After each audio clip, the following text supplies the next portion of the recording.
Hello and welcome to Jan Sewing Solutions. Today I'm going to show you how to make a pleat board.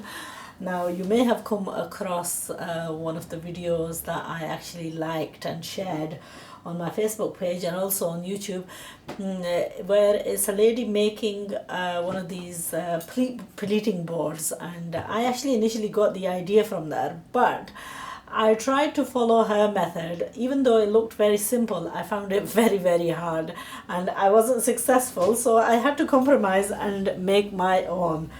Now I've used this type of interfacing that we use generally on ponche because we had to make our board hard wearing and also easy to storage.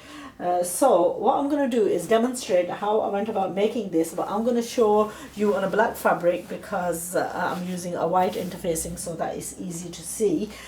I would recommend making it in a cotton fabric that is good for ironing and so on, because obviously you will be using, with the pleat board, you will be using the iron quite a lot. So use preferably a polycotton type of a fabric that is heat resistant and that is also good with the iron. Okay, so this is just for demonstration purposes. Don't use a stretchy fabric because you will be stitching a lot on it and you don't want it stretching. So try and use a fabric which doesn't have a pull, a firm, stable fabric. Okay, so you need whatever type size pleats that you want to, pleating board that you want to make. Here we're using a 1.5 inch.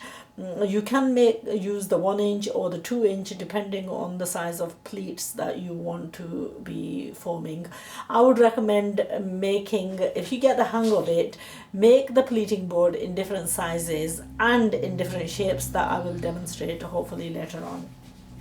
Okay, so for this one, what I've basically done is taken the interfacing and just done a straight seam all the way down, just to tack the interfacing onto the fabric.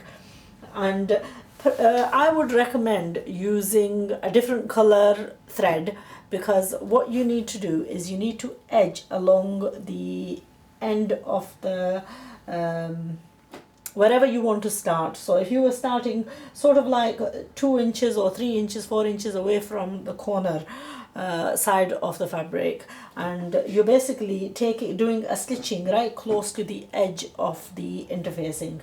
So once you've done the initial tacking stitch, we'll go to this end. So let's imagine that we've got, and we're going to do this on, obviously on the wrong side. So what we've done is we've done a straight tacking stitch, and once this is tacked down, we're going to turn that over, and then, now if this was tacked here, you would be able to see the stitching of the thread, and then right adjacent to the stitching you want a secondary stitch whereby you trap the interfacing inside of that fabric. Okay, so once you've done that, it should look like that. Now unfortunately that's black and you can't see it, but basically what it's got is the interfacing is trapped on the inside. And then once you've done the one, you are taking the interfacing and placing this next to the seam, the already done seam, just very marginally, just a little bit of a distance away from it, and you're doing a secondary stitching. And once you've done that, you're turning that over, and then where you've got that initial seam, you're actually seaming that over again. So I'm just going to go and seam this and then come back and show you exactly what I'm talking about. Or perhaps I keep misplacing things. I've just gone and lost my remote now.